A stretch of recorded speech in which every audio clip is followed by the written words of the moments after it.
కదా అన్న మాట్లాడండి నా కొద్దిసేపు తర్వాత మేము చెప్తాం. సరే,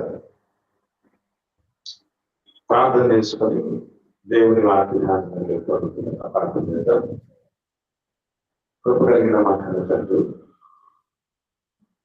మీ దివ్యమైన ప్రేమలో మా బంధాన్ని ఉన్నతమైన జ్ఞాపకాల్లో ఉంచుకొని నాన్న ప్రతి బుధవారం జరిగే ఈ ప్రత్యేకమైన బైబిల్ ప్రార్థనలో ఆఫ్లైన్లోనూ ఆన్లైన్లోనూ మమ్మల్ని అందరినీ ప్రేమించి సమయాన్ని అనుకూలపరిచి సమస్తాన్ని అనుకూలపరిచి మాకు ప్రసాదించినందుకు మీకు నేను మనసులో కృతజ్ఞతాస్తుతి స్తోత్రాలు చెల్లిస్తున్నాం లేదా అయినా ఈ సమయంలో ఎన్నో ఇబ్బందుల నుంచి ఎన్నో శోధనలు నుండి అధిగమించి మా మధ్యకు మీరు బాగా చేర్చిన శోధన మహిమ గారిని బట్టి మీకు ప్రత్యేకంగా మనసులో కృతజ్ఞతాస్తుతులు ఉన్నాయి తండ్రి. మరి మీ బిడ్డ చూపినటువంటి ఈ త్యాగపూరితమైన నిర్ణయం, ఈ తెగువ సమస్తమును బట్టి మీకు స్తోత్రమైన దీనులను ఆదరించి దేవుడవుగా నా తండ్రి, మా మొరలు ఆలకించి దేవుడవుగా, మా గాయములు కట్టు దేవుడవుగా నేను ఉంటున్నందుకు మీకు స్తోత్రాలు. గత కాలంలోనూ నేటి కాలంలోనూ నాయన మీరు మాత్రమే మాకు దేవుడుగా ఉండాలని అన్నారు, వేరొక దేవుడు ఉండకూడదని ఎందుకన్నారు?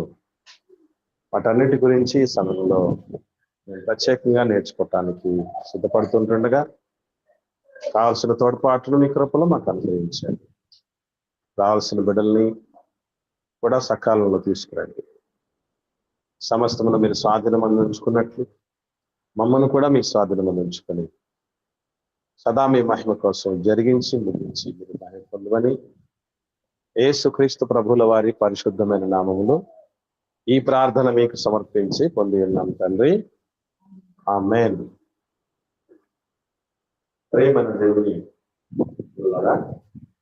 దేవదేవుడు మనందరి కంటండి మనందరినీ ఉన్నతంగా ప్రేమించి మనకు అనుగ్రహించినటువంటి ఈ చక్కనైన భాగ్యాన్ని బట్టి మొదటిగా తండ్రి అయిన దేవునికి క్రీస్తు ద్వారా కృతజ్ఞతాస్తుతి స్తోత్రాలను చెల్లిస్తూ ఈ ప్రత్యేకమైనటువంటి బైబిల్ తరగతికి చేరికూడి వచ్చిన పిల్లలైన మీ తండ్రికి ప్రభువైన యేసుక్రీస్తు నామములో శుభాభివందనాలను తెలియజేసుకుంటున్నాను. పిల్లరా, ప్రారంభంలో మనం జ్ఞాపకం చేసుకున్నప్పుడు మరి ఆ సహోదరులని మహిమ గారు నేనైతే మరలా ఈ రీతిగా మనం మర్చిపో సహోదరులని వస్తుందని అనుకోలేదు. ఎందుకంటే ప్రతి మనిషి జీవితంలో కలిగే అతిపెద్ద శోధన అయిన వాళ్ళు దూరం అంటారు. అందులో ముఖ్యంగా కట్టుకున్న భర్త దూరమైన పరిస్థితులు అంటే సాధారణమైన విషయం కాదు. అందులో అలా ఆయన దూరం అవటానికి కూడా కారణం నీవే అన్న నింద కూడా కలిగి మోస్తూ మరలా దేవుడి కొరకు నిలబడాలి అయినటువంటి ఆ తపన కలిగినటువంటి తత్వం కేవలం దేవుడి దివ్యమైన కృపలో సహోదరు మనకి అనుగ్రహించినది. చాలా సంతోషం. ఈ దినం మరి మనకు ఆన్లైన్లో వస్తున్నటువంటి వాళ్ళలో గారు కొంతమంది గారిని కూడా దేవుడు లోపల తీసుకుని వచ్చిన రోజుగాను, అలాగే ఆశీష్ అంటే బాబుని కూడా ఈ లోపల తీసుకొచ్చిన రోజులో సహోదరు మన మహిమ గారు నిజంగా రావటం అనేది ఎంతో సంతోషకరమైన విషయం. సో ఈ సందర్భంగా మరి నిజంగా యాదృచ్ఛికంగా నేను ఈరోజు దేవుడు ఎందుకు 10 ఆజ్ఞలలో నేను తప్ప వేరొక దేవుడు నీకు ఉండకూడదు అని ఎందుకన్నాడో అనేది మీతో పంచుకోవాలని ఆశపడి సిద్ధపడొచ్చాను. సరైనటువంటి సమయం ఇది యాక్చువల్ చెప్పాలంటే. సో ఈ సమయంలో మనం అందరం కూడా ఈ విషయమై ఒక్కసారి జాగ్రత్తగా ఆలోచన చేయాలి, ఆ మాటల్ని పరిశీలన చేయాలి. నేను తప్ప వేరొక దేవుడు నీకు ఇవ్వకూడదని దేవుడు ఎందుకు చెప్పాల్సి వచ్చింది? చాలా మంది అంటారు విమర్శకులు, ఆయనకి కుళ్ళండి వేరే దేవుళ్ళను వేరే దేవతల్ని అనుసరిస్తూ పోతే నన్ను ఎక్కడ వదిలిపెట్టి వెళ్ళిపోతారు కదా, నన్ను పట్టించుకోరు కదా, నన్ను ఆరాధించరు కదా, నన్ను స్తుతించరు కదా, నన్ను పూజించరు కదా, నాకు విలువనివ్వదు కదా. కాబట్టి నేను ఎప్పుడు వేరే దేవుళ్ళను దేవతల జోలికి వెళ్తే మిమ్మల్ని చంపేస్తానని, మిమ్మల్ని తెగుళ్ళు పాలు చేస్తానని, మీ పంట చేతులకు రానియకుండా చేస్తానని, మీ సంపాదన మీరు అనుభవించకుండా చేస్తానని రకరకాలైనటువంటి భయాలు బెదురులు పెడుతూ ఉంటాడు ఆయన. ఎప్పుడు నన్ను పూజించండి, నన్ను ఆరాధించండి, నన్ను పట్టించుకోండి, నాకు విలువనివ్వండి అని ఇప్పుడు పాకులాడుతూ ఉంటాడు. అదే గోల ఆయనకి. ఏం చేద్దాం మరి? ఎన్నిసార్లు ఆయన చెప్తూ ఉన్నా కూడా మరి ఇశ్రాయేలీయులు ఆయన మాట వినకుండా అసలు చాలా మంది వెళ్ళిపోయారు, యూదులు వెళ్ళిపోయారు, యేసు ప్రభువును వదిలిపెట్టేసి వెళ్ళిపోయారు. ఎందుకంటే వాళ్ళలో ఆ సమర్థత ఏం లేదు, ఆ విలువలు లేవు వాళ్ళ దగ్గర, వాళ్ళ నమ్మకత్వం లేదు, ఆ దేవుళ్ళలో అసలైనటువంటి పరిస్థితుల్లో ఉన్నారు. అందుకని ఎన్నిసార్లు నన్ను వదిలిపెట్టకండిరా, నన్ను నన్ను నన్ను పూజించండిరా అని పదే పదే మొత్తుకున్నా, ఏడ్చినా, బాధపడినా, లేదా బెదిరించినా, ఏదైనా సామధాన భేద దండోపాయాలు లాంటివి ఎన్ని చేసినా వాళ్ళని వదిలిపెట్టిపోయారు వాళ్ళు అని మాట్లాడుతూ ఉంటారు విమర్శకులు. సో ఈ సందర్భంలో మనం గుర్తుంచుకోవాల్సినటువంటి విషయం ఏంటంటే, మీకేమనిపిస్తుంది? దేవుడు ఎందుకు చెప్పాడు అనుకుంటున్నారు? నేను తప్ప వేరొక దేవుడు నీకు ఉండకూడదు, ఉంటే ఏమన్నా ప్రాబ్లమా? ఉంటే ఏం ప్రాబ్లం అసలు అనేటటువంటి విషయాలు మనం జాగ్రత్తగా ఆలోచన చేయాలి. అంత మాత్రమే దేవుడు ప్రతిసారి ఏం చెప్తాడంటే, మీ పిల్లలకు కూడా నేర్పించండి. వాళ్ళు ప్రతినిత్యం అలా నడిచేటప్పుడు కానీ, కూర్చునేటప్పుడు కానీ, లేచేటప్పుడు కానీ, పడుకునేటప్పుడు కానీ, అలాగే మీ గౌనుల మీద రాసుకోండి, మీ బాసికాలుగా మీ తల నుదురు మీద పెట్టుకోండి, సూచనగా చేతికి కూడా కట్టుకోండి నా మాటల్ని, నన్ను మర్చిపోకండి అన్నట్టుగా చెప్తున్నట్టుగా ఉంటాడు కదా. ఎందుకు ఇదంతా? ఎందుకు దేవుడు తన్ను మాత్రమే ఆరాధించమని అంటాడు? మీరేమనుకుంటున్నారు చెప్పండి ఒకసారి. ఒకసారి ఆన్లైన్లో ఉన్న వాళ్ళకి తెలియపరచండి ముందు, తర్వాత మనకు బైబిల్ తరగతి కూడా వచ్చినటువంటి వాళ్ళని మనం ఒకసారి వాళ్ళ ఒపీనియన్ తీసుకోవటం జరుగుతుంది. దయచేసి ముందుగా ఆన్లైన్ వాళ్ళకి తెలియపరచండి. ఎందుకు అంటాడు దేవుడు అట్లాగా? మాట్లాడండి.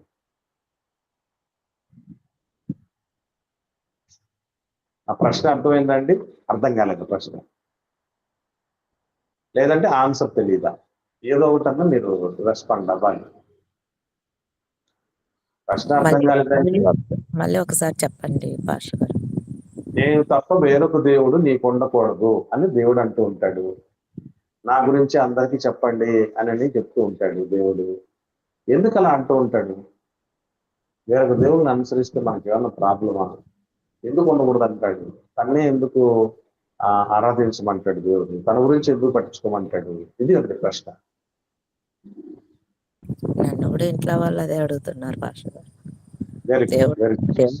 దేవుడు ఒక్కడే అంటారు కదా, నువ్వు ఎందుకు ఇలా చేసావు, నీ వల్ల ఇలా జరిగింది? నాకు అర్థం కాని ప్రశ్న అది. దేవుడు ఒక్కడే అన్నప్పుడు ఎందుకు ఇవన్నీ భేదాలు, ఇవన్నీ నాకు అర్థం కావట్లేదు. Okay sister, okay. అంటే ఆన్సర్ ఏదన్నా కాస్త మీకు తెలిసినటువంటి వాళ్ళు తెలియపరచండి. సందేహాలు మనం నివృత్తి చేసుకుందాం. ఎవరికైనా ఐడియా ఉన్నటువంటి వాళ్ళు మాట్లాడండి.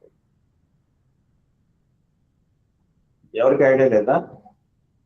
అంటే మనం ప్రతిసారి చదువుతూ ఉంటాం. చెప్పండి అమ్మా. ఆయన మనల్ని కన్నాడు కాబట్టి, పరిశుద్ధాత్మ మనలో ఉంది కాబట్టి ఆయన్ని స్తుతించాలి, ఆయన మాట వినాలి అని ఆలోచన. ఓకే సిస్టర్, దేవుడు కన్నాడు కాబట్టి, పరిశుద్ధాత్ముడు మనలో ఉన్నాడు కాబట్టి ఆయన్ని మాత్రం మనం ఆరాధించాలి, ఆయన్ని మాత్రం మనం పూజించాలి అన్నమాట చెప్తుంది. ఇంకా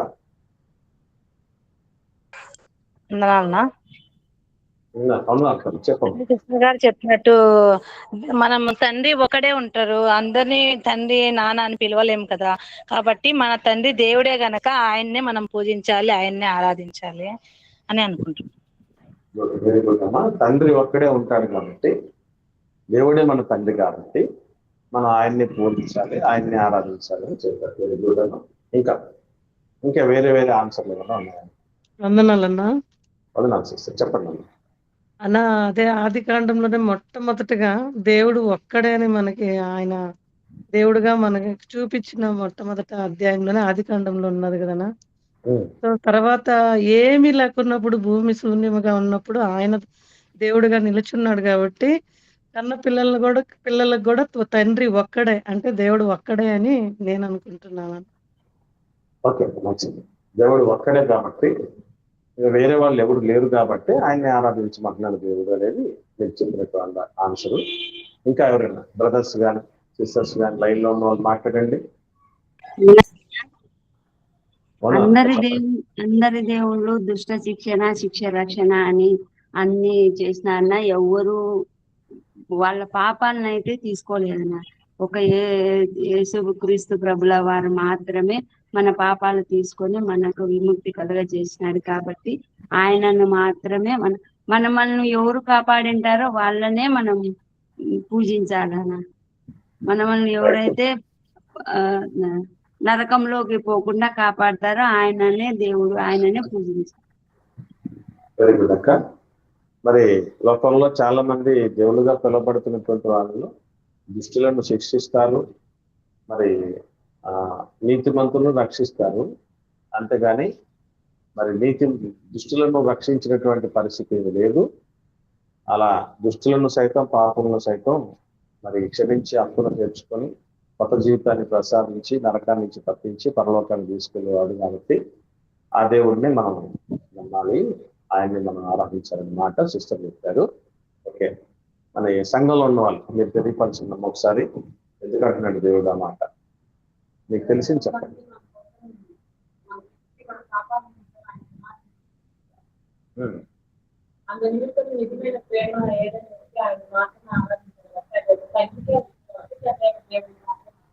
ఓకే, రైట్. సంఘంలో ఉన్న వాళ్ళు చెప్పినటువంటి మాట మీకు వినబడిందా లేదో మరి అందరికీ. సమస్తాన్ని ఇచ్చినటువంటి వాడు, చేసినటువంటి వాడు దేవుడే కాబట్టి ఆయన తన కుమారుడిని కూడా పంపించి మన స్థానంలో మన పాపాలకు శిక్ష వేసి మనల్ని రక్షించుకున్నటువంటి ప్రేమ అది ఒక తండ్రికి, ఒక దేవుడికి మాత్రమే ఉంటుంది. బైబిల్లో మాత్రమే కనపడుతుంది కాబట్టి ఆయన మనం ఆరాధించాలి. ఆయన తప్ప దేవుడు శిష్యులో పంచుకోవడం దేవుడు. నేను చెప్పకుండా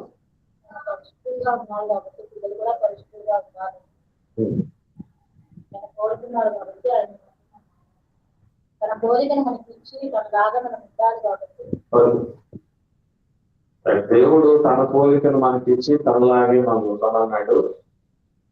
కాబట్టి ఆయన మనం ఆనందించాలి మాట చెప్పండి. ఇటువంటి పరిస్థితుల్లో మనం మరింత స్పష్టత దిశగా సాగేటటువంటి ప్రయత్నం చేద్దాం కదా. దేవుడు అప్పటి నుంచి కొత్త నిబంధనలో, పాత నిబంధనలో అన్ని చోట్లను ఈ మాటలు సర్వసాధారణంగా చెప్తూ ఉంటాడు. మనం కూడా సండే స్కూల్లో పిల్లలకు చెప్తూ ఉంటాం, నేర్పిస్తూ ఉంటాం. మనం వేరే దేవుళ్ళ దగ్గరికి వెళ్ళకూడదని, ఆ పని చేయకూడదు, ఇంకా చాలా జాగ్రత్తలు పడుతూ ఉంటాం, జాగ్రత్తలు చెప్తూ ఉంటాం. ఓకే, మంచిదే. కానీ ఎందుకలాగా అనేటటువంటిది మనం చాలా స్పష్టంగా తెలుసుకోవాలి. ప్రస్తుతానికి మీరు చెప్పినటువంటి ఆన్సర్స్ అన్ని సరైనవే, కాకపోతే మరింత స్పష్టతతో నేర్చుకునేటటువంటి ప్రయత్నం మనం చేద్దాం. ఒకసారి చిన్న ఎగ్జాంపుల్ చెప్తాను. Original duplicate. డూప్లికేట్ కూడా ఒరిజినల్ లాగే అనిపిస్తుంది, కానీ డూప్లికేట్ ఒరిజినల్ ఇచ్చినంత అవుట్పుట్ డూప్లికేట్ ఇవ్వదు. ఒరిజినల్ని అందరూ కోరుకుంటారు, డూప్లికేట్ని ఎవరు కోరుకోరు. దేవుడు ఏమంటున్నాడంటే ఒరిజినల్ దగ్గరికి రండి, డూప్లికేట్లు ఎందుకు ఆశ్రయిస్తారు అని దేవుడు మాట్లాడుతున్నాడు. అంటే నిజమునకు లేనటువంటి వారి దగ్గరికి ఎందుకు వెళ్ళే పరిస్థితి, ఉన్నవాడనైనా నా దగ్గరికి రండి అనేటటువంటి మాటలు దేవుడు ప్రధానంగా మాట్లాడతాడు. ఇకపోతే మనం దీన్ని ఎలా తెలుసుకోవాలి, చరిత్ర నుంచి గమనిస్తే చాలా స్పష్టంగా ఇప్పుడు ఇదే పరిస్థితి. ఇశ్రాయేలీల మధ్య ఇశ్రాయేల్ ఒక రాజు, అహాబు రాజు అయిన పరిపాలిస్తూ ఉండేవాడు. వాళ్ళ ఆవిడ యెజెబెలు, మనందరికీ తెలుసు. ఇశ్రాయేలుని పరిపాలిస్తున్నప్పుడు వాళ్ళు కరెక్ట్ గా ఏలియా లాంటి ప్రవక్తని దేవుడు వాళ్ళ మధ్యకి తీసుకురావట్లేదు. ఏలియాని తీసుకురావట్లేదు, ఏలియాగా. మరి ఆయన మనకు తెలుసు, ఆయన రెబల్ ప్రాఫెట్, ఒక రెబల్ ప్రవక్త, ఎవరిని ఖాతరు చేయనటువంటి ఒక శక్తివంతమైనటువంటి ప్రవక్త. ఏలియా శక్తి, ఏలియా ఆత్మ అన్నాడంటే మానవ చరిత్రలో ఒక ఇద్దరిని మాత్రమే అలాంటి వాళ్ళని దేవుడు మరలా పుట్టించాలి అనుకున్నాడు. వాళ్ళు చిన్నవాళ్ళు కాదు, సాధారణమైన వ్యక్తులు కాదు. మోషే గారు కానీ ఏలియా గారు కానీ. మోషే వంటి ప్రవక్త, ఏలియా వంటి ప్రవక్త. అంటే దేవుడు ఒకసారి మోషే గారిని చూస్తున్నందుకు ఆయనకు తనివి తీరల, ఏలియాను ఒకసారి చూస్తున్నందుకు ఆయనకు తనివి తీరలేదు. ఇంకా మరొకసారి అలాంటి వ్యక్తిని చూడాలి, ఆ వ్యక్తిత్వాన్ని నేను మరలా లోకానికి పరిచయం చేయాలని మోషే వంటి ప్రవక్తగా పిలుస్తుంది, ఏలియా వంటి ప్రవక్తగా బాప్తీసు యోహాను గారిని తీసుకురావటం. అంత విశిష్టమైనటువంటి వ్యక్తిత్వాలు వాళ్ళు. ఈయన మరి ఇశ్రాయేల్ సమాజం మధ్యకి వచ్చి అన్న మాట మనకు తెలుసు. మనకు పండు ప్రేమ్ కుమార్ గారని ఒక మంచి పాటలు రచయితున్నారండి. ఆయన పాట ఉంది, మీరెన్నాళ్ళు రెండు తలంపులతో కుంటి కుంటి నడిచెదవీవు, యెహోవాయే నీ దేవుడా లేక వేరే దేవతలు ఉన్నారా అని పాట కట్టాడు. ఎవరికైనా ఐడియా ఉందా? అది విన్నారా ఎక్కడన్నా? ఆయన ఇశ్రాయేల్ సమాజం మధ్యకి వచ్చి ఏం మాట్లాడేటో మనకు అందరికీ తెలుసు. రాజుల మొదటి గ్రంథము 18వ అధ్యాయము 21వ వచనం నుండి, రాజుల మొదటి గ్రంథం 18వ అధ్యాయం 21వ వచనం నుండి ఉన్నటువంటి విషయాలు మనందరికి తెలుసు. ఆయన అన్నమాట, ఏలియా జనులందరి దగ్గరకు వచ్చి, ఎన్నాళ్ళ మట్టుకు మీరు రెండు తలంపుల మధ్య తడబడుచుందురు, యెహోవా దేవుడైతే ఆయనను అనుసరించుడి, బయలు దేవుడైతే వాణిని అనుసరించుడని ప్రకటన చేయగా జనులు అతనికి ప్రత్యుత్తరముగా ఒక మాట ఎన్నో పలుకకపోయేది. ఇది మనం గమనించాల్సినటువంటి విషయం. ఏమిటి? ఇందులో స్ట్రైట్ గా అడిగినటువంటి మాట, ఎవరు దేవుడో మనం తెలుసుకుందాం. యెహోవా దేవుడా లేకపోతే బయలుదేవుడా? మనం ఒకసారి ఎలా చెక్ చేద్దాం అని అనగానే ఆయన చెప్పినటువంటి పరీక్ష మనకు అందరికీ తెలుసు. బాగా కట్టెలు వేర్చి దాని మీద ఒక వధించబడినటువంటి ఒక పశువుని పెట్టి, మీ దేవుడిని మీరు పిలవండి, ఆయన వచ్చి దహించేయాలి, ఈ బలిద్రవ్యాన్ని దహించేసేయాలి, ఆకాశం నుంచి అగ్ని దింపి, నీ దేవుడు ఆ విధంగా చేస్తే మీ దేవుడే దేవుడు అని మీరు నమ్ముతారు. లేదు, నేను కూడా అలాగే చేస్తాను, నా దేవుడిని నేను పిలుస్తాను, ఆకాశం నుంచి అగ్ని దింపి నన్ను ఇక్కడ వీటన్నిటిని దహింప చేయి అని నేను ప్రార్థన చేస్తాను, నా దేవుడు కనుక ఆ పని చేస్తే యెహోవా దేవుడు అని ఆయన ఈ టెస్ట్ అనేది వాళ్ళ మధ్య పెట్టడం జరిగింది. ఇక్కడ నేను బాగా గమనించగలిగితే, ఎందుకు వేరే దేవతలను దేవుళ్ళను వద్దురా, నువ్వు అనుసరించొద్దు అని అంటాడు. చాలా జాగ్రత్తగా ఈ సందర్భంలో మనం చూస్తే, ఇదిగో వాళ్ళు ఏం చేశారంటే 23వ వచనం, మాకు 2 ఎడ్లను ఇయుడి, వారు వాటిలో ఒకదాన్ని కోరుకొని దాన్ని తొణకలుగా చేసి క్రింద అగ్ని ఏమీ వేయకుండానే దాన్ని కట్టెల మీద ఉంచవలను. 2వ ఎద్దును నేను సిద్ధము చేసి క్రింద అగ్ని ఏమీ వేయకుండానే దాన్ని కట్టెల మీద ఉంచుదును. తర్వాత మీరు మీ దేవత పేరును బట్టి ప్రార్థన చేయండి, నేనైతే యెహోవా నామమును బట్టి ప్రార్థన చేయుదును. ఏ దేవుడు కట్టెలను తగులబెట్టుట చేత ప్రత్యుత్తరమిచ్చునో ఆయనే దేవుడని నిశ్చయించుదము రండని ఏలియా మరలా జరుగుతూ చెప్పగా జనులందరూ ఆ మాట మంచిది అని ప్రత్యుత్తరం ఇచ్చింది. అప్పుడు ఏలియా బయలు ప్రవక్తలను పిలిచి, మీరు అనేకులై ఉన్నారు గనక మీరే మొదట ఒక ఎద్దును కోరుకుని సిద్ధము చేసి మీ దేవత పేరును బట్టి ప్రార్థన చేయండి. అయితే మీరు అగ్ని ఏమీ కింద వేయవద్దని చెప్పగా వారు తమకు ఇయ్యబడిన ఎద్దును తీసుకుని సిద్ధము చేసి ఉదయం మొదలుకొని మధ్యాహ్నము వరకు బయలామ ప్రార్థన విధమని బయలు పేరుని బట్టి ప్రార్థన చేసిరి గాని ఒక మాట ఏనును ప్రత్యుత్తరం ఇచ్చి వాడెవడైనను లేకపోగా వారు తాము చేసిన బలిపీఠమునొద్ద గంతులు వేయ మొదలు పెట్టేది. మధ్యాహ్నము కాగా ఏలియా వాడు దేవుడై ఉన్నాడు, పెద్ద కేకలు వేయుడి, వాడు ఒకవేళ ధ్యానం చేస్తున్నాడేమో, దూరముగా ఉన్నాడేమో, ప్రయాణం చేస్తున్నాడేమో, వాడు నిద్రపోతున్నాడేమో, మీరు ఒకవేళ లేపవలసి ఉన్నదేమో అని అపహాస్యము చేయగా వారు మరి గట్టిగా కేకలు వేయచ్చు రక్తము కారు మట్టుకు తమ మర్యాద చొప్పున కత్తులతోను శస్త్రములతోను తమ దేహములు కోసుకొనుచునుండిరి. ఈ ప్రకారము మధ్యాహ్నమైన తర్వాత అస్తమయ నైవేద్యము అర్పించు సమయం వరకు వారు ప్రకటన చేయుచు వచ్చిరి గాని మాట అయినను ప్రత్యుత్తరమిచ్చు వాడైనను లక్ష్యము చేసిన వాడైనను లేకపోయేను. ఇక్కడ మనం జాగ్రత్తగా గమనించాల్సిన విషయం ఏమిటి అంటే, ఎందుకు వస్తున్నాడు ఈ సందర్భం అంతా చదివిన తర్వాత మీకు అర్థమైందా? ఎందుకు వస్తున్నాడండి? ఏమన్నా అర్థమైన వాళ్ళు చెప్పండి. ఎందుకు వద్దన్నాడు దేవుడు? వేరొక దేవుడు ఎందుకు వద్దన్నాడు? వేరొకరికి ప్రార్థన ఎందుకు చేయొద్దన్నాడు?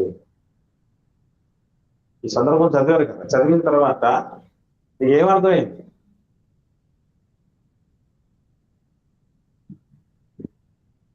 ఏం అర్థం కలదండి ఎవరికి? ఎప్పుడు చదవలేదు సందర్భం, చదివాం కదా. మా చర్చ్ బిల్డింగ్ లో ఉన్న వాళ్ళు చెప్పండి.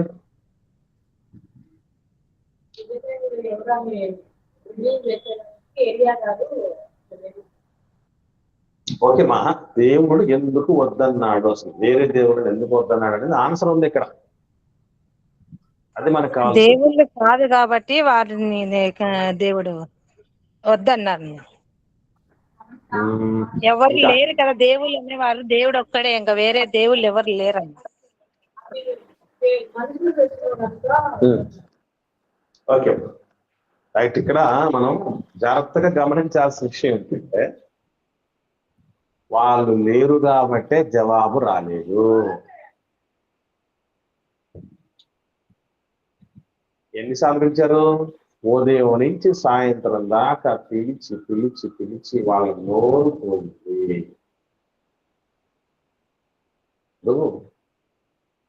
మీకు తెలుసో తెలియదు, వర్షాలు రాకుండా ఉన్నప్పుడు తమిళనాడు ప్రాంతంలో తమిళనాడు గవర్నమెంట్ ఏం చేసిందంటే, సంగీతానికి కొండలే కరుగుతాయి, రాళ్లే కరుగుతాయి, మేఘాలు ఎందుకు జరగవు అని జానకమ్మ చేత డే అండ్ నైట్ కచేరీ పెట్టించారు.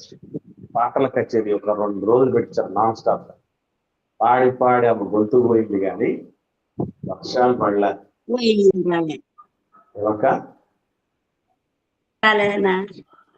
వాయిస్ రాలేదు కదా, వాయిస్ వినపడలేదండి. కాదు వానలు రావడం అంతగా పాడినా గొంతు చించుకొని వాన రాలే అంట. అదక్క, ఎంత గొంతు చించుకొని పాడినా ఎందుకు వాన రాలంటే ఏమో దేవత ఏంటి? ఏమో దేవుడా? ప్రకృతి శక్తులు చేతిలో ఉన్నాయా? ఉదయం నుంచి సాయంత్రం వరకు పెద్దగా కేకలు వేశారు, ప్రార్థన చేశారు, కత్తులతో శస్త్రాలతో వాళ్ళు ఒళ్ళు కోసుకున్నారు, రక్తం కాల్చారు, తర్పణ చేశారు. అయినా జవాబు రాలేదు. అంటే ఉంటే కదా రావడానికి.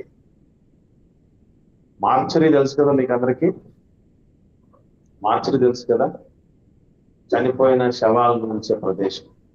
అక్కడికి వెళ్ళి ఎంత పిలిచినా ఏమవుతారండి వాళ్ళు? ఎంత పిలిచినా, గగ్గోలు పెట్టినా, మైకులు పెట్టినా, ఏం చేసినా ఎలా వస్తారు? రాలేదు, లేదు వాళ్ళు ఇక. కాబట్టి ఇక్కడ మనం గుర్తుంచుకోవాల్సిన ప్రధానమైన విషయం ఏంటంటే, దేవుడు ఎందుకు వస్తున్నాడు తెలుసా? నీ వృధా ప్రయాసమే, దానివల్ల నీకు ఏ ప్రయోజనం లేదు. ఎందుకంటే లేని దానిని నువ్వు ఉందనుకొని భ్రమపడి దానికోసం నువ్వు పూజలు చేసినా, ప్రార్థనలు చేసినా, కత్తులతో పూజలతో ఒళ్ళు కోసుకున్నా, కేకలేసినా నీకు వచ్చే ప్రయోజనం ఏమి లేదు. అందుకు వద్దన్నాడు దేవుడు. ఇప్పుడు ఉన్న దేవుడికి చేస్తే జవాబు ఎట్లొచ్చింది మనకు అందరికి తెలుసు. ఇంకా ఆయన ఏం చేశాడంటే ఆ కందకం కింద నీళ్లు కూడా పోయించేశాడు. ఫుల్లుగా నీళ్లతో తడిపి కట్టెలను, ఆ యొక్క పశువుని, కందకాన్ని మొత్తం నీళ్లతో తడిపించి ఏం చేశాడు? దేవుడు ఒక్కసారి ప్రార్థన చేశాడు. ఒక్కసారి ప్రార్థన చేయగానే అగ్నిటికి మొత్తం తగ్గించేసాడు. ఎందుకంటే ఉన్నోడైనా దేవుడు. అసలు మీకు ఇష్మాయేలు అనే పేరుకి అర్థం ఏంటంటే తెలుసా? ఎవరికైనా ఐడియా ఉందా? ఇష్మాయేలు అన్న పదానికి అర్థం ఏంటంటే దేవుడు వినును, దేవుడు వినును. ఒకరోజు హాగరమ్మ, అబ్రహాము గారి రెండవ భార్య, అబ్రహాము గారి రెండవ భార్య హాగరమ్మ నిండు చూలాలై ఆమె తన యజమానురాల చేత తరమబడి అరణ్యములో దిక్కులేని పరిస్థితుల్లో ఉన్నప్పుడు అసలు ఆమె మొరపెట్టింది. ఐగుప్తీయురాలకు ఐగుప్తు దేవుళ్ళు దేవతలు ఉంటారు వాళ్ళకి సపరేట్ గా. మీకు తెలుసో తెలియదో, ఇప్పుడు మనం ఎట్లయితే మన దేశంలో నదులను దేవుళ్ళుగా దేవతలుగా భావించి స్నానాలు తెల్లవారి చేసి అభ్యంగ స్నానాలు చేస్తారు కదా, అట్లాగే వాళ్ళకు కూడా ఒక నది ఉండేది. ఏదది? నైలు నది. నైలు నదిలో తెల్లవారే రాజుతో సహా వెళ్ళి స్నానం చేయడానికి సిద్ధపడేవాడు. ఎందుకంటే వాళ్ళకు దేవతలు. సో అందులో స్నానం చేయించడం వలన మాకు మేలు జరుగుతాయి, దేవుడు ప్రసన్నం అవుతారు అనేటటువంటి ఆలోచనలో వాళ్ళు ఉన్నారు. అటువంటి ఐగుప్తీయుల తరపున ఉన్నటువంటి ఆవిడ హాగరమ్మ. ఈ హాగరమ్మతో దేవుడు చెప్తున్న మాటలు చూస్తే చాలా ఆశ్చర్యం అనిపిస్తుంది పిల్లలు. ఏంటది? 16వ అధ్యాయం చూద్దాం. ఆదికాండము 16వ అధ్యాయంలో హాగరుతో దేవుడు మాట్లాడుతూ చెప్పినటువంటి మాట ఏమని చెప్తున్నాడు చూడండి. 7వ వచనం, 16వ అధ్యాయం 7వ వచనం. యెహోవా దూత అరణ్యములో నీటి బుగ్గ యొద్ద, అనగా శూరు మార్గములో బుగ్గ యొద్ద ఆమెను కనుగొని, సారయి దాసివైన హాగరు, ఎక్కడి నుండి వచ్చితివి, ఎక్కడికి వెళ్ళుచున్నావని అడిగి, నందుకు అది నా యజమానురాలైన శారయి యొద్ద నుండి పారిపోవచ్చున్నాను అని. అప్పుడు యెహోవా దూత నీ యజమానురాలి యొద్దకు తిరిగి వెళ్ళి ఆమె చేతి క్రింద అణిగి ఉండుమని దానితో చెప్పాను. మరియు యెహోవా దూత నీ సంతానమును నిశ్చయముగా విస్తరింపజేస్తాను, అది లెక్కింప వీలు లేనంతగా విస్తారమగునని దానితో చెప్పాను. మరియు యెహోవా దూత, మోస్ట్ ఇంపార్టెంట్ ఇదే 11వ వచనం, ఏమన్నాడు చూడండి. ఇదిగో యెహోవా నీ మొరను వినెను, నీవు గర్భవతి ఉన్నావు, నీవు కుమారుని కని. స్కానింగ్ రిపోర్ట్ చెప్పేశాడు దేవుడు అప్పుడే. గర్భవతి ఉన్న విషయం అమ్మకు కూడా తెలియదు లోపల ఎవరు పోతుంది, ఎవరు పుడుతున్నారు, ఎవరు పెరుగుతున్నారని. తెలుసా అండి? ఇప్పుడు స్కానింగ్ రిపోర్ట్లు వచ్చాయి కాబట్టి చెప్పగలుగుతున్నారు. స్కానింగ్ కూడా లేనప్పుడే, ఎందుకంటే అక్కడ రూపుదిద్దింది ఆయన కదా. అందుకే నువ్వు కుమారుని కంటావు అని మాట్లాడుతూ ఇవన్నీ ఎందుకు చెప్పాడంటే, నువ్వు ఒక మంచి పని చేశావమ్మా. అదేంటి? ఉన్న దేవుడికి మొరపెట్టావు. అదేనా? ఏమనుంది అక్కడ?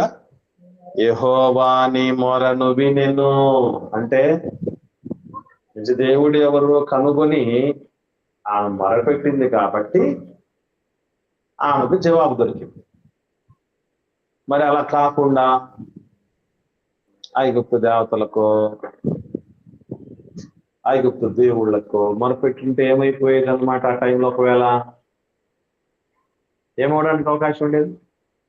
ఆమె మొరను వినడానికి ఎవరు వచ్చేవాళ్ళు కాదు. కాబట్టి ఒక అన్ని జనురాలు అయినప్పటికీ కూడా ఉన్న దేవుడిని, జీవము గల దేవుడిని, స్పందించే దేవుడిని, కరుణించే దేవుడిని, క్షమించే దేవుడిని కనుగొని మొరలిడుట వలన ఆమె జవాబు పొందుతున్నది.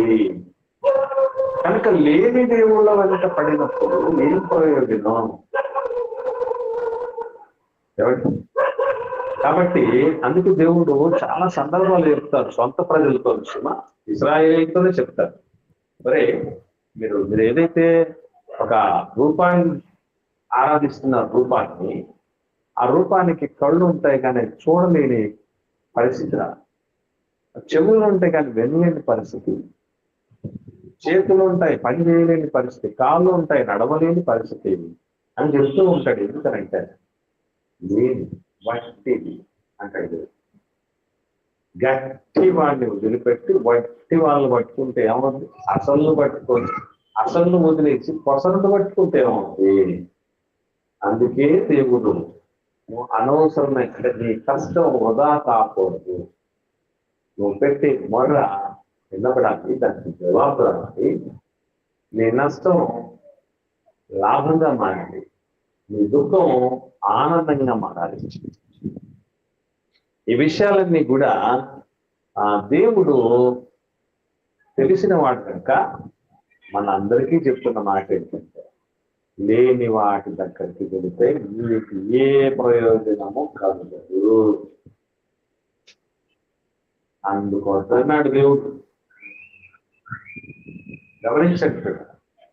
కాబట్టి ఉన్నటువంటి ఆ దేవుడి దగ్గరికి వచ్చేటప్పుడు కూడా మనం ఎట్లా రావాలి అంటే, నిజంగా ఆమె ఎట్లా నమ్మింది?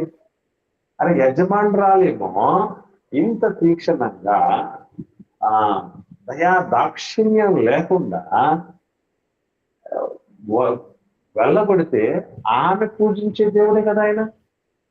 గమనించండి, ఇక్కడ మనము అందరం చేసే పొరపాటు ఆగరమ్మ చేయలేదు.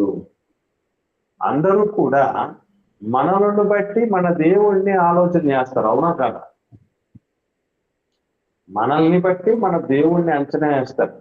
ఎందుకంటే వీళ్ళు ఇట్టున్నారంటే వీళ్ళు దేవుడు ఏమన్నా నాకు చెప్పాడేమో అని అనుకుంటారు ఎవరైనా కదా. కానీ ఆగరమ్మ ఈ శారమ్మను బట్టి శారమ్మ నమ్మిన దేవుణ్ణి అపార్థం చేసుకోలేదు. ఆయన కానీ మనుషులతో కలపకుండా, మనుషుల యొక్క ఆలోచనలతో మిళితం చేయకుండా, సంబంధం లేకుండా ఆయన అలాగా నమ్మదు. అందుకే ఒకవేళ మీరు గమనించండి, కరెక్ట్ గా అప్పుడు దేవుడికి, ఉన్న దేవుడికి, బైబిల్ దేవుడికి, యెహోవా దేవుడికి, జీవము గల దేవుడికి కనుక మొరలిడకపోయి ఉంటే ఆగరమ్మ పరిస్థితి అక్కడే చచ్చిపోయేది. ఎందుకంటే ముందే శూలాలు యజమానురాలు వెళ్ళగొడితే పారిపోయింది. ఎవరు లేదు, దిక్కు ముక్కు లేని పరిస్థితుల మధ్య.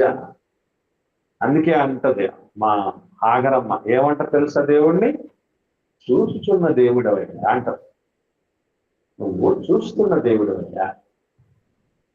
కాబట్టి ఇది మనం గమనించాలి. చూచుచున్న దేవుడవు అని నీవే. చూడండి ఒకసారి 13వ వచనంలో ఏమని చెప్తుంది చూడండి. చూచుచున్న దేవుడవు నీవే అంటే దాని అర్థం ఏంటి చెప్పండి. చూచుచున్న దేవుడవు నీవే అంటే నువ్వు తప్ప ఇలాంటి వాళ్ళు ఎవరు లేరు అని క్లారిటీగా చెప్తుంది. చూస్తున్న దేవుడికి, వింటున్న దేవుడికి, న్యాయాన్యాయాలు విచారించి ఫలమిచ్చేటటువంటి దేవునికి మనము చేయాల్సిన ఆరాధన. ఆయన తప్ప వేరొక దేవుడిని ఎందుకు వద్దన్నాడంటే, వాళ్ళకి చూడండి, మనం ఆలోచన చేస్తే ఆగరమ్మ వేరే వాళ్లకు మొరపెట్టుంటే ఏమైపోయేది? వేరే వాళ్లకు మొరపెట్టి ఉదయం నుంచి సాయంత్రం దాకా గద్దోలు పెట్టి ప్రాణాలే పోయేంత పరిస్థితుల్లో అరిసి కేకలు పెట్టి ప్రార్థన చేస్తే ఏమొచ్చింది జవాబు? మనం కూడా ఎండమావులని పేరున్నారా? ఎండమావులని అవి రోడ్డు మీద ప్రయాణం చేస్తూ పోతున్నప్పుడు ఏవో నీళ్లు ఉంటాయి అన్నట్టు కనబడతాయి. దగ్గరికి పోతే ఏమీ ఉండదు. అలాంటి పరిస్థితి జీవము గల దేవుడిని విడిచిపెట్టే. కాబట్టి అందుకే అంటాడు దేవుడు, అలాంటి జీవం గల దేవుడి దగ్గరికి వచ్చేటప్పుడు మనం ఎట్లా ఉండాలట? చాలాసార్లు మనం చదివాం, మనం ఒకసారి చూద్దాం. హెబ్రీయులకు రాసిన పత్రిక 11వ అధ్యాయం 6వ వచనంలో చెప్తాడు చూడండి. అపోస్తలుడైన పౌలు గారు హెబ్రీయులకు రాసిన పత్రిక 11వ అధ్యాయము 6వ వచనం.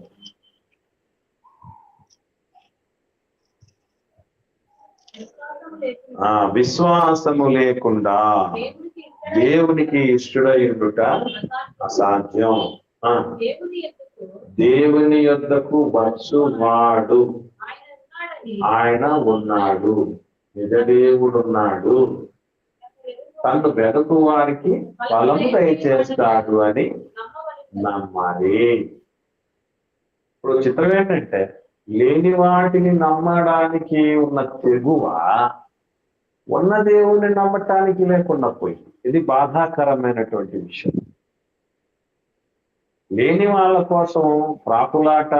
ఒకవేళ ప్రస్తుతానికి మన మధ్య మనం ఎట్లా ఆలోచన చేస్తామంటే, నాకు మా నాన్న మించిన దేవుడు లేడు, మా అమ్మని మించిన దేవత లేదు, మా వాళ్ళని మించిన వాళ్ళు లేదు, నాకు ఈ డబ్బు, ఈ పరకతో, ఈ హోదాను, ఈ అధికారము, వీటిని మించినటువంటి దేవుళ్ళు దేవతలు ఎవరు లేరు అన్నటువంటి భ్రమలో కూడా ఉండిపోతుంటారు. అలాంటి వాళ్ళు నేను చాలా ఈజీగా నమ్మేస్తాను. వాళ్ళు మనల్ని ఏమీ పూర్తిగా ఒక ప్రయోజకులు చేయకుండానే చెప్పబెట్టుకున్న పోతారు. ఎవరైతే నమ్మంటామో దేవుళ్ళను, దేవతలను, ఎవరి విషయంలో మనం పెద్దగా మనకు ప్రభావం చూపలేదు, మనకు ఏ ప్రయోజనం కాదు అనుకున్న వాళ్ళని ప్రాణం పెట్టి నమ్మేస్తాం, ప్రాణప్రదంగా నమ్మేస్తాం. తీరా వాడి వల్ల ఏ ప్రయోజనం అతనికి జరగదని తెలుసుకున్నప్పుడు గుండెల విషయాలు ఏడ్చినా రోధించినా ఏంటి ప్రయోజనం? ఏమిటి? ఇప్పుడు మీకు సందేహం కలగదు, మన అందరం కూడా ఎంతో మంది మొదలుపెట్టాం కదా, సహోదరి పని కోసం, మహిమా సిస్టర్ గారి యొక్క భర్త గారి కోసం మొదలుపెట్టాం కదా. మరి ఆయన వినలేదు దేవుడు ఏమైపోయాడు అనుకుండా అనేకటువంటి సందేహం కలుగుతుంది. దీనికి మనం ఆన్సర్ ముందే మాట్లాడడం జరిగింది. బహుశా మహిమా సిస్టర్ విన్నారో లేదో నాకేం తెలియదు, కానీ ఇంతకుముందు దాని గురించి మనం మాట్లాడాం. ఏమని గుర్తుందండి ఎవరికైనా? ఎందుకు కొన్ని సందర్భాల్లో మన ప్రార్థనలకు జవాబులు రావు అనేది. అంటే మనం అనుకున్నట్టుగా ఆన్సర్ ఎందుకు జవాబు దేవుడు ఇవ్వడు అనేది ధ్యానించడం జరిగింది. గుర్తున్న ఎవరికైనా మర్చిపోయారు.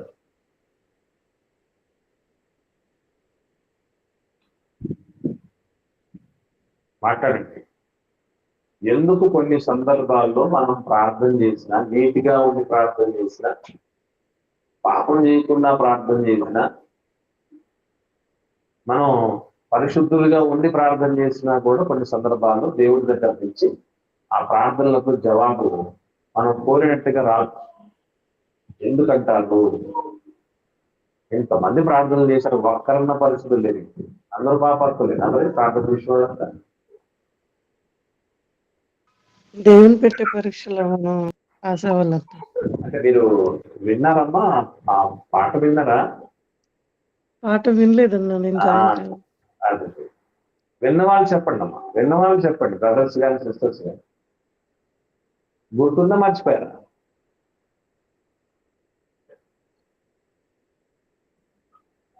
ఎవరికి గుర్తులేదా ఆఖరిపాడిన పాట అండి, అమ్మా? ఆఖరిపాడిన పాట అండి. అది కాదమ్మా, ఇప్పుడు దేవుడు ఉంటమా మనం అంటే ప్రార్థన. ఇక్కడ పెళ్లి జరుగుతుందండి, నాకు అసలు మాటలు అర్థం అవుతలేదు, అందుకనే అండి. సరే సరే, మీరు చేసుకోండి. విన్నవాళ్ళు చెప్పండి, ఎవరికి గుర్తు లేకపోతే అదన్నా చెప్పండి, నేను మళ్ళీ రిపీట్ చేసినా చెప్తా. అన్నయ్య వందనాలు. ప్రతి దానికి ఒక సమయం ఉంది అని దేవుని వాక్యం ఉంది ప్రసంగి గ్రంథంలో. అలాగే మన అదే ప్రార్థన అంటే ప్రధాన సమయం ఉందంటే ఇప్పుడు బ్రదర్ మనం కోల్పోయాం కదా సిస్టర్. సమయం ఉందంటే మళ్ళీ ఏమైనా వస్తాడు చెప్పండి. మన ప్రార్థన వినాలనుకుంటే కూడా సమయం ఉంది కదా అని. అదే సిస్టర్, ప్రాణాపాయ పరిస్థితులు ఉన్న వాళ్ళ కోసం ప్రార్థన చేశాను అందరం, చేసినా కూడా ఆయన మనం కోల్పోయాం. మరి సమయం ఉంది పెద్దానికంటే అది అక్కడ మనకు సూటబుల్ అవ్వదు. అంటే మీరు విన్నది విన్నట్టుగా. లేకపోతే మనకి వెరీ గుడ్ అమ్మా, ఇది అందరూ వినండి, మర్చిపోకండి దయచేసి. అది నీతిమంతులు ప్రార్థన చేసినా కూడా దేవుని చిత్తములో లేకపోతే, దేవుడి యొక్క ఇష్టములో లేకపోతే అది జరగదు. నీతిగా ఉండి ప్రార్థన చేసిన వాళ్ళు చరిత్రలో కొంతమంది మనం చూసాం. ఎగ్జాంపుల్, దావీదు గారు ప్రార్థన చేశాడు. దావీదు గారికి బత్షెబ కన్నటువంటి బిడ్డ కోసం ఆయన 7 రోజులు కటిక ఉపవాసం ఉండి పశ్చాత్తాపంతో ప్రార్థన చేశాడు. అయినా దేవుడు దావీదు గారి మరణం వినలేదు. ఎందుకు వినలేదు అని అంటే గుర్తుపెట్టుకోండి, ఎవరికి ఏ తరహా దెబ్బ తగిలితే బాగుపడతారో, ఇంకా స్థిరపడతారో, ఇంకా బలపడతారో, భక్తిలో ఎదుగుతారో దేవుడికి బాగా తెలుసు. కాబట్టి నీకు నాకు నోటికి మాట రాకముందే నీకేం కావాలో, నాకేం కావాలో, మనకేం వద్దో కూడా దేవుడు తెలుసు. అలాంటిది అందుకే మీరు గమనించుంటే ఆ టైంలో కనుక దావీదు గారి మొరవిని కుమారుణ్ణి కాపాడి ఉండుంటే దావీదు గారు అంత గొప్ప మార్పు వచ్చేది కాదు. ఎందుకంటే నేను తప్పు చేసినా నేను ప్రార్థన చేస్తే దేవుడు జవాబు ఇచ్చేస్తాడు. కాబట్టి తప్పు చేయొచ్చు, మళ్ళీ పశ్చాత్తాపడి ప్రార్థన చేయొచ్చు, మళ్ళీ దేవుడు దిద్దేస్తాడు. ఇది రావడానికి అవకాశం ఉంటుంది. కానీ బత్షెబ గారి విషయంలో ఆయన యొక్క పరిస్థితి ఎంత మార్పు వచ్చింది ఆయనలో మనం చదువుతాం చాలాసార్లు. ఏమని చదువుతామండి? ఒక్కసారి చూద్దాం. రాజుల మొదటి గ్రంథం 15వ అధ్యాయం. రాజుల మొదటి గ్రంథం 15వ అధ్యాయము. దావీదు గారి యొక్క రిపెండెన్స్ ఎంత అద్భుతంగా 4వ వచనంలో చెప్తారంటే, రాజుల మొదటి గ్రంథం 15వ అధ్యాయం 4వ వచనం. దావీదు దినములన్నీ యెహోవా దావీదు హిత్తీయుడైన ఊరియా సంగతి అంత తప్ప తన జీవిత దినములన్నీ యెహోవా దృష్టికి యథార్థముగా నడుచుకొనుచు యెహోవా అతనికి ఇచ్చిన ఆజ్ఞల్లో దేని విషయమందును తప్పిపోకుండెను. నిజంగా ఆ కరోనా దెబ్బ పడకపోయింటే కొంతమందికి ఏ రకమైన దెబ్బ పడితే మనం కుదుట పడతామో తెలియదు. కాబట్టి ఏ దెబ్బ పడితే బాగుపడతారో ఆయనకు తెలుసు కనుక ఆయన డెసిషన్ ఫైనల్. యెహోవా తీర్మానమే స్థిరము అనేటటువంటిది మోస్ట్ ఇంపార్టెంట్ థింగ్. ఏది ఏమైనా మనకు మేలు కలుగుటకే దేవుడు సమస్తాన్ని సమకూర్చి జరిగిస్తాడు అన్నది మనం గుర్తుపెట్టుకోవాలి. మనముగా ప్రీ ఎక్స్పెక్టేషన్స్ లోకి వెళ్ళకూడదు.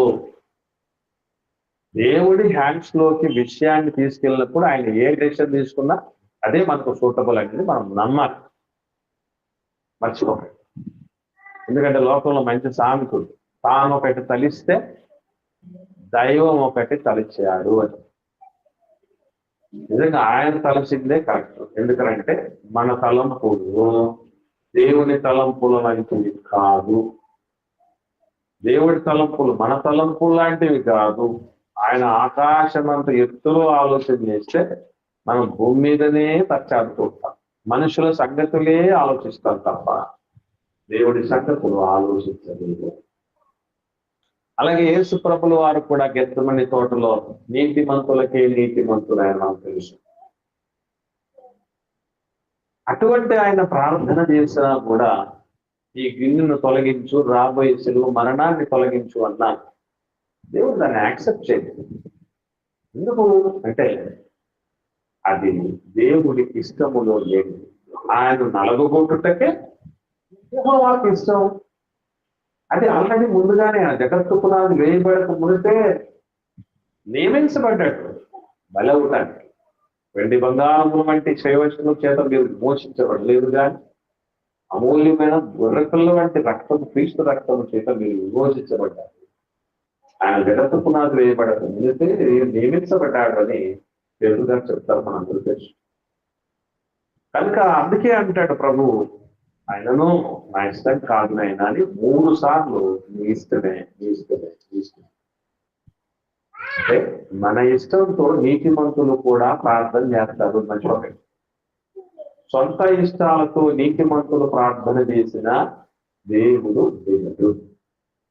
ఆఖరికి మనకేది మేలుకరమైందో అది ఆయనకే తెలుసు కనుక ఆయన కోర్టులోనే బంతిని వేయాలి. ఇది మనం గుర్తుంచుకోవాల్సిన విషయం.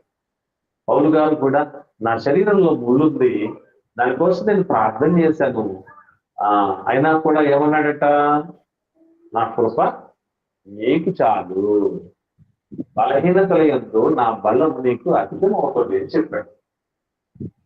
అంత నీతిమంతుడు క్రీస్తుని పోలు నడుచుకున్నటువంటి పౌలు గారు 2 ఖండాల్లో ఎంతో అద్భుతమైన త్యాగపూరితమైనటువంటి పరిచయం చేసినటువంటి వాడు, అలాంటి అనేకము సిద్ధపరిచినటువంటి వాడు, ఎన్నో సంఘాలను కట్టినటువంటి వాడు, కొత్త నిబంధనలో 50% కంటే పుస్తకాలు రాసినటువంటి వాడు, మంచి పోరాటం పోరాడి పరువు గడగొట్టించి విశ్వాసము కాపాడుకొని జీవ కిరీటం కోసం సిద్ధపడినటువంటి వాడు చేస్తే ప్రార్థన నేను వినను అన్నాడంటే అర్థం చేసుకో.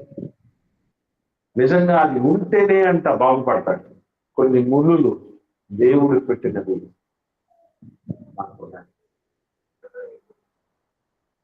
ఆ ముళ్ళు మనం తీసేయమని చెప్పిన నాయన అది తీసేస్తే నీకు ప్రమాదం. కొన్ని సందర్భాలు మీకు తెలుసో తెలియదు, ఒంట్లోకి కొన్ని కత్తులు లాంటి వస్తువులు దూసుకుపోయినప్పుడు అవి కొంతకాలం అట్లా ఉంటేనే ఎక్కువ కొంచెం బతుకుతారట, తీసేస్తే చచ్చిపోతారట.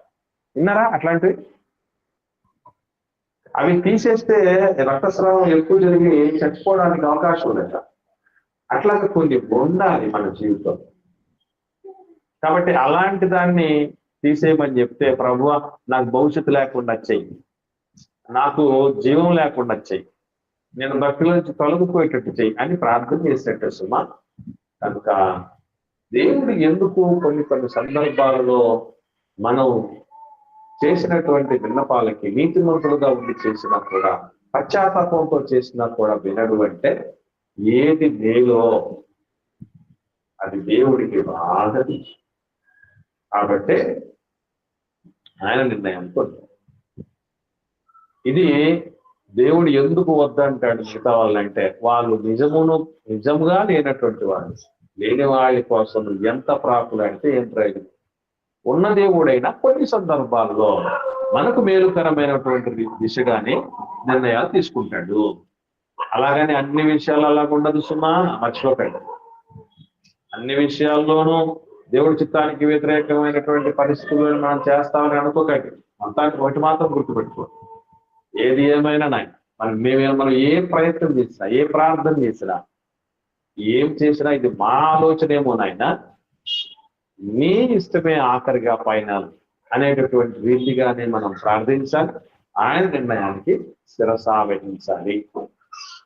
ఇది మనం గుర్తుంచుకోవలసిన విషయం. కాబట్టి ప్రియులరా, దేవుడు మాత్రం ఒకటి మాత్రం గుర్తుపెట్టుకోండి, అడుగు వాటికంటే ఊహించు వాటికంటే అధికముగా దయచేస్తాడు. అది మన ఊహలకు కొన్ని అందవలసింది. యోసేపు గారు గోతిలో పడవేయబడినప్పుడు, అలాగే ఇస్మాయిల్కు అమ్మివేయబడినప్పుడు తను అంత గొప్ప స్థితికి వెళ్తాడని యోసేపు గారికి కూడా తెలియదండి. మనకు కూడా తెలియనంత ఉన్నతమైన స్థితిలో, మనం మేలైన స్థితిలో మనల్ని దేవుడు జ్ఞాపకం చేసుకుంటాడు. ఎందుకంటే ఆయన తండ్రి. కొన్ని సందర్భాల్లో మనల్ని పనిచేసినప్పుడు రోడ్ సైడ్ ఆ ఈగలు వాళ్ళటువంటి తిండిని మనం ఇష్టపడి డాడీ అది తీసి అంటే వద్దంటాడు తండ్రి. ఆ వద్దన్న దాన్ని మనసులో పెట్టుకుని ఆయన వద్దన్నాడు, మా నాన్న మంచోడు కానీ తీసేయలేదు అనే ఆలోచనతో ఉంటే అది ఇంకా చిన్నపిల్లలమే, పసిపిల్లలమే కింద లెక్క తప్ప తర్వాత అర్థం అవుద్ది, ఓహో ఇంకా మా నాన్న వద్దని ఆరోగ్యం పాల్గొంటారు కాబట్టి అది వద్దన్నాడు అనమాట. నా ఆరోగ్యానికి కష్టం. ఎందుకంటే ఇంతకుముందు నేను చాలాసార్లు జ్ఞాపకం చేశాను, మళ్ళీ జ్ఞాపకం చేసి గుర్తుపెట్టుకోండి. మనం ఏదైనా ఎవరితోనైనా షేర్ చేసుకోవచ్చు, కానీ అనారోగ్యాన్ని షేర్ చేసుకోలేము, ఆ పెయిన్ ను షేర్ చేసుకోలేము, మనం భరించాల్సింది. కాబట్టి అటువంటి పెయిన్ ను శాశ్వతంగా రాకుండా ఉండే ప్రయత్నం దేవుడు చేస్తాడు. తాత్కాలికంగా ప్రస్తుతానికి కొన్ని కష్టాలు ఎదురైనా, కొన్ని ఎదురు దెబ్బలు తగిలినా, కొన్ని ప్రతికూలతలు వచ్చినా, కొన్ని అవమానాలు కలిగినా అవి ఎల్లకాలం ఉండవు. దేవుడు రాత్రి పగలు ఎందుకు పెట్టాడు జీవితంలో? జీవితం అంతా చీకటమైనదని భ్రమపడొద్దు. రాత్రి అయిపోయిన తర్వాత పగలు వస్తుంది నీ జీవితంలోనికి అని చెప్తాను. కనుక ఈ ఆశతో మనం బ్రతకాల్సినటువంటి ఆవశ్యకత ఉంది. అందుకే దేవుడు ఏం చెప్పాడంటే, నన్ను తప్ప వేరొకరిని నువ్వు అనుసరించదు.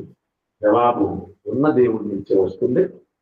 ఆ వచ్చిన జవాబు మనకు అనుకూలం కానట్లు అనిపించిన ప్రస్తుతానికి అది ఆఖరికి మేలుకే అవుతుంది తప్ప అది కీడు తప్పదు. ఇది మనం గుర్తించాల్సినటువంటి సత్యం. ఓకే, విన్నటువంటి ఈ పాఠం మీద ఎవరికైనా ఏమైనా సందేహాలు ఉంటే దయచేసి అడగండి. లేని పక్షాన అధ్యక్షుల వారు సాధన తీసుకోండి. చెప్పమ్మా.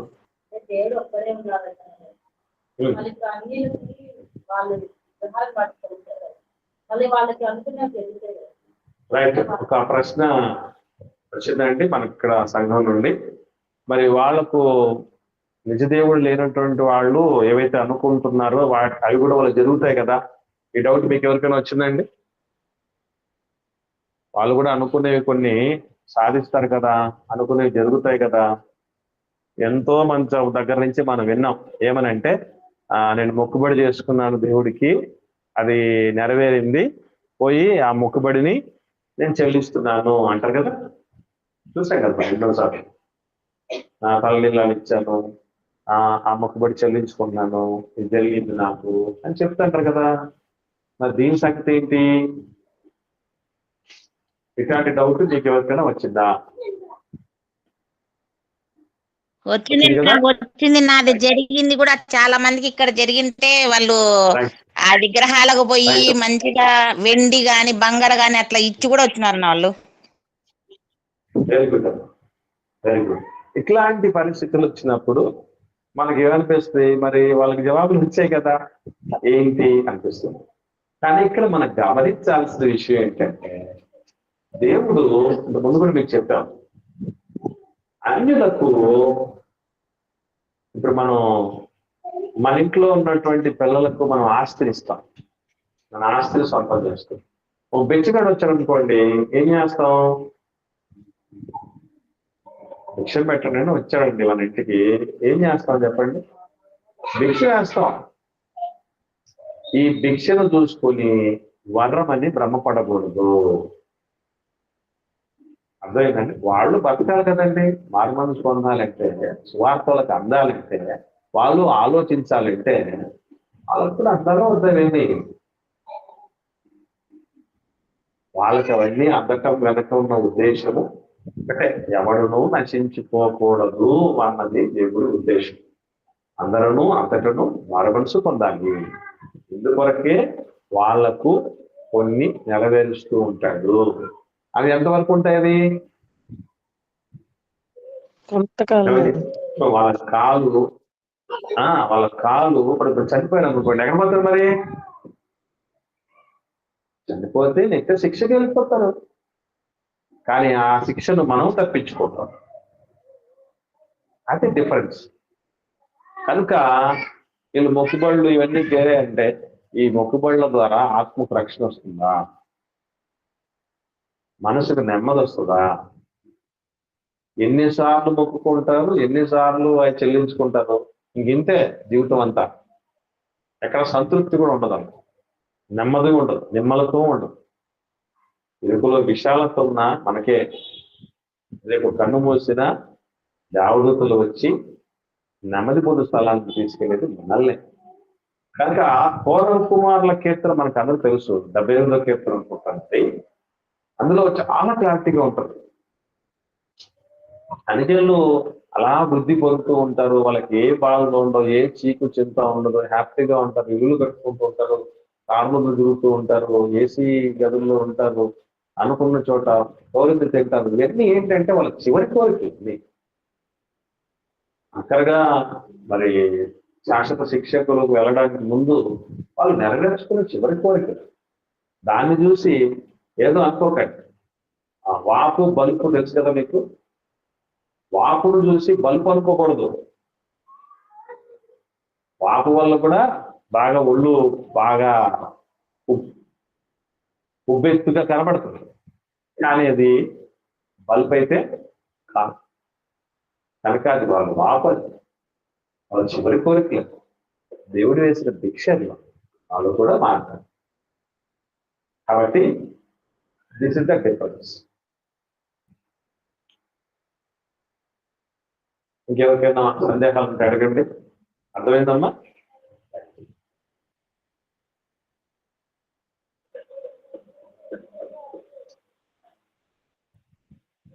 అధ్యక్షుల వారు సమయం తీసుకున్నా. వందనాలన్నా. మరి ఎంతో చక్కని విలువైన సంగతులను దేవుడి యొక్క సాయంకాల సమయంలో మనకు వినిపించే విధానం బట్టి తండ్రి అయిన దేవునికి హృదయపూర్వకంగా కృతజ్ఞతాస్తుతులు తెలియజేస్తూ మరి అన్నగారికి కూడా వందనాలు తెలియజేస్తున్నాను. మరి ఈ యొక్క వాక్యము మనందరి హృదయాల్లో ఫలించేలాగున ప్రార్థన చేసుకుందామండి. మన మధ్యలో ఉంటున్నటువంటి శారదా సిస్టర్ గారు వాక్య ఫలింపు నిమిత్తము ప్రార్థించవలసిందిగా కోరుకుంటున్నాను. వందనాలు సిస్టర్. సిస్టర్ వందనాలు సిస్టర్. సిస్టర్ గారు వందనాలు రత్న సిస్టర్, చెప్పండి. కొంచెం మన మీట్లో జాయిన్ అవుతుంది సిస్టర్. సత్య సిస్టర్ అని చాలా విపరీతమైన ఫీవర్ తో హాస్పిటల్ అడ్మిట్ చేయమని చెప్పారు. కొంచెం తనను కూడా కొంచెం జ్ఞాపకం చేసుకోమని చెప్పండి సిస్టర్. ప్రేయర్ లోని సత్య పేరు. Okay sister. బాగాలేదు sister. Okay thank you sister. Sharada sister విన్నారు కదా, సత్య అనే సిస్టర్ గారు మరి ఫీవర్తో మరి హాస్పిటల్లో అడ్మిట్ అయిందంట. మరి ప్రార్థనలో జ్ఞాపకం చేసుకోండి. అలాగే మరి దినం పుట్టినరోజు జరుపుకుంటున్నటువంటి కల్పన ఆంటీ గారి నిమిత్తమును, అలాగే ఆశీష్ నిమిత్తమును, మరి సుకన్య ఆంటీ గారి నిమిత్తం ప్రార్థనలో జ్ఞాపకం చేసుకోండి. సుకన్య ఆంటీకి ఆంటీ కూడా ఈ రోజు పుట్టినరోజు. సుకన్య ఆంటీ, ఆశీష్, అలాగే కల్పన ఆంటీ. ఆశీష్ కూడానా? అవునవును.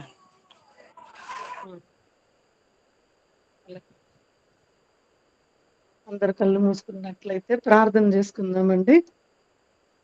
ప్రేమగల తండ్రి, కృపగల దేవ, కృపావాయుడా, మీకు వందనాలు తండ్రి, మీకు స్తోత్రాలు నాన్న. తండ్రి నాయన, గతించిన కాలం అంతయు తండ్రి ప్రభా మమ్మల్ని కాచి కాపాడి తండ్రి ప్రభా మరి నేటి వరకు మేమందరం సజీవులుగా ఉన్నామంటే కేవలం మీ కృప, మీ దయ తండ్రి నాయన. ఎవరికి లేని యోగ్యత, భాగ్యం మాకు ఇచ్చావు తండ్రి నాయన. తండ్రి మమ్మల్ని ఎంతగానో ప్రేమించి తండ్రి నాయన గత 3 నెలలు తండ్రి మాకు జరిగిన అపాయములలో నాకు తండ్రి అన్ని దూరపరిచి మరి ఈ రోజు తండ్రి ఈ సాయంకాల వేళలో తండ్రి మిమ్మల్ని తండ్రి అనే భాగ్యం మాకు ఇచ్చినందుకై మీకు ఎల్ల వేళలో కృతజ్ఞతాస్తుతులు చెల్లించుకుంటున్నాం దేవా తండ్రి నాయన. మీకు వందనాలయ్యా నా తండ్రి. మరి నా తండ్రి ఇప్పుడు అంశాన్ని బట్టి కూడా మిమ్మల్ని స్తుతించుకుంటున్నాం తండ్రి నాయన. మరి నా తండ్రి కొత్తగా వచ్చిన వాళ్ళు కానీ తండ్రి, పాత వాళ్ళు కానీ నా తండ్రి, మరి అనేక మంది తండ్రి మిమ్మల్ని ప్రార్థిస్తున్నాం కానీ ఇందులో ఎన్నో నా తండ్రి డౌట్లు ఉంటాయి ప్రభా. మొదటగా తండ్రి దేవుడు ఒక్కడే అని ఎందుకు పిలువబడుతున్నారు? మరి మరి ప్రార్థించగా నా తండ్రి నాయన, మరి అది ఎంత నా తండ్రి పరిశుద్ధులైనప్పటికీ ఆ సమయానికి ఎందుకు నా తండ్రి జవాబు రాదని నా తండ్రి మరి అనేకమైన మాటలు మీరు మాకు వివరించారు తండ్రి. ఇందుని బట్టి మిమ్మల్ని స్తుతించుకుంటున్నాం నాన్న. మీకు స్తోత్రాలు, వందనాలు తండ్రి ప్రభా.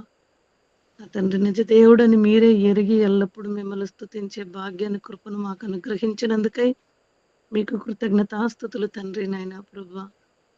మరి అవును తండ్రి, ఇటువంటి మాటలు నా తండ్రి విన్న వాళ్ళమే కాకుండా తండ్రి ప్రభా, విని విడిచిపెట్టి గుంపుల్లో మేము ఉండకుండా తండ్రి ఎంతో చక్కగా అన్న ప్రయాసపడి తండ్రి నాయన నా తండ్రి ఆయన ఎన్నో మాటలు వివరించారు ప్రభా. నా తండ్రి బురదగల చెవులతో విని విడిచిపెడుతున్నామేమో తండ్రి, అటు రీతిగా మేము ఉండకుండా తండ్రి అన్నగారు ప్రయాస పడేది నా తండ్రి మేము నా తండ్రి గుర్తెరిగి ఆ మాటలు అనుదినం తండ్రి మాలో మేము నెమలు వేసుకొని ఇతరులకు చెప్పే వాళ్ళంగా ఉండే దానికి సహాయం అనుగ్రహించండి నా తండ్రి. మా పిల్లలకి మేము నా తండ్రి ఒక పాఠం చెబితేనే తండ్రి ప్రభు ఆ బిడ్డలు మళ్ళా మాకు రిప్లై చేయకుంటే ఎంతో బాధపడతాం.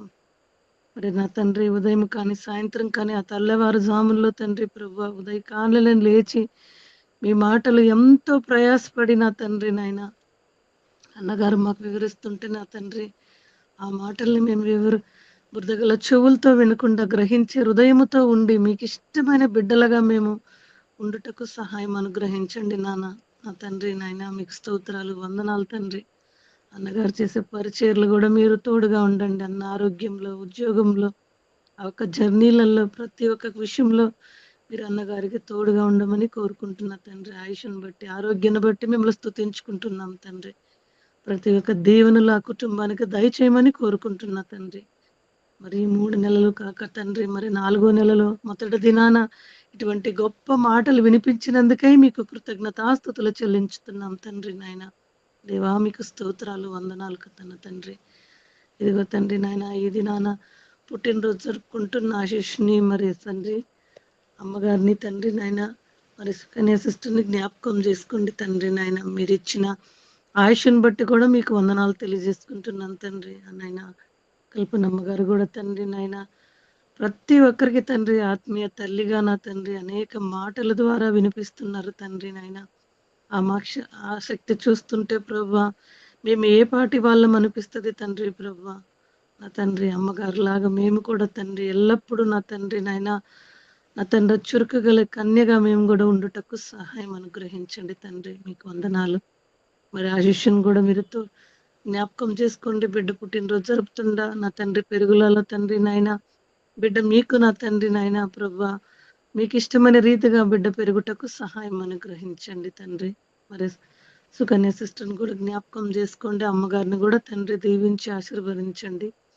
మీరు ఇచ్చిన ఆయుష్ తండ్రి మీ కొరకే ప్రతి ఒక్కరూ సమర్పించుకునేలాగా సహాయం అనుగ్రహించండి. మరి ముఖ్యంగా తండ్రి సత్య సిస్టర్ నా తండ్రి అనారోగ్యంతో హాస్పిటల్లో ఉంటుండగా తండ్రి ప్రభా తండ్రి మేము కేవలం ప్రార్థించే వాళ్ళం తండ్రి నాయన. మరి చిత్తం మీదేంటుందో తండ్రి ప్రభా సిస్టర్ గారికి స్వస్థత అనుగ్రహించండి తండ్రి నాయన. గోజారి వాళ్ళం మేము తండ్రి నాయన. మా మొర ఆలకిచ్చే దేవుడు మీరు గనుక నా తండ్రి నాయన వింటారని ఎల్లప్పుడూ విశ్వాసంతో నమ్ముతాం తండ్రి. కానీ చిత్తాన్ని నెరవేర్చేవారు తండ్రి మీరు తండ్రి ప్రభా. మీ చిత్త ప్రకారమే మా జీవితంలో నడిచేలాగిన అటువంటి కృపను భాగ్యాన్ని మాకు అనుగ్రహించండి. మా జీవితం తండ్రి ప్రభా మీకు ఇష్టమైన జీవితాన్ని సమర్పించుకునేలాగా అనుగ్రహించండి తండ్రి ప్రభా. మీకు వందనాలయ్యా, మీకు స్తోత్రాలు తండ్రి నాయన. ఇటువంటి కూడిక ఏర్పాటు చేసుకున్నందుకై మీకు వందనాలు. కొడుకులు ప్రాణ తండ్రి ప్రార్థనలు పడిన బిడ్డని, ప్రార్థన చేసిన బిడ్డల్ని, మరి ముఖ్యంగా లీడింగ్ చేస్తున్న సునీతాని కుటుంబాన్ని దీవించి ఆశీర్వదించండి ప్రభా. ఇంకా అనేక మంది గ్రూపుల్లో వచ్చి ఇటువంటి మాటలు నేర్చుకునే కృపను భాగ్యాన్ని ప్రతి ఒక్కరికి దయచేయమని తండ్రి ఇంతవరకు చేసిన ప్రతి మేళలను బట్టి తండ్రి ఎల్ల వేళలు మీకు కృతజ్ఞతాస్తుతులు చెల్లించుకుంటూ ఇటువంటి అవకాశం ఇచ్చిన నాకు కూడా తండ్రి నాయన మీరు ఇచ్చిన ఆరోగ్యాన్ని బట్టి ఆయుష్ను బట్టి ఎల్ల వేళలు మీకు కృతజ్ఞతాస్తుతులు చెల్లించుకుంటూ ఈ యొక్క ప్రార్థన యేసుక్రీస్తు నామంలో అడిగి వినయంతో వేడుకుంటున్నాను కన్న తండ్రి. ఆమేన్ ఆమేన్. వందనాలు సార్. ఆమేన్ ఆమేన్ ఆమేన్.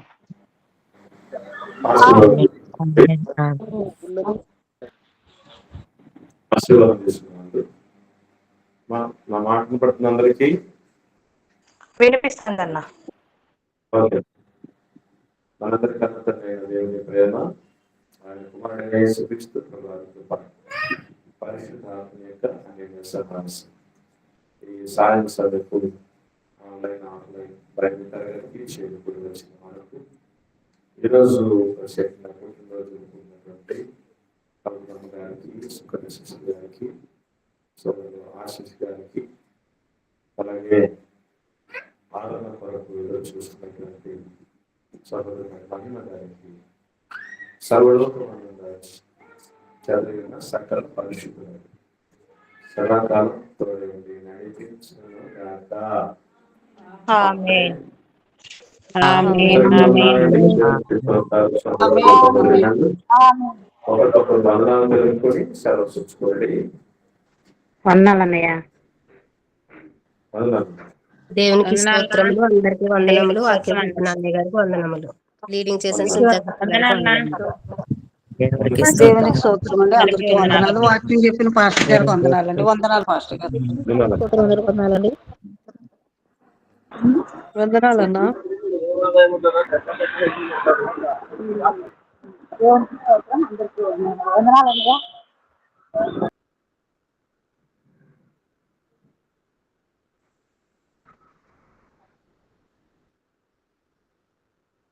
దేవునికి స్తోత్రం, అందరికీ వందనాలండి. దేవునికి స్తోత్రం, అందరికీ వందనాలు. వందనాలు పాస్టర్ గారు.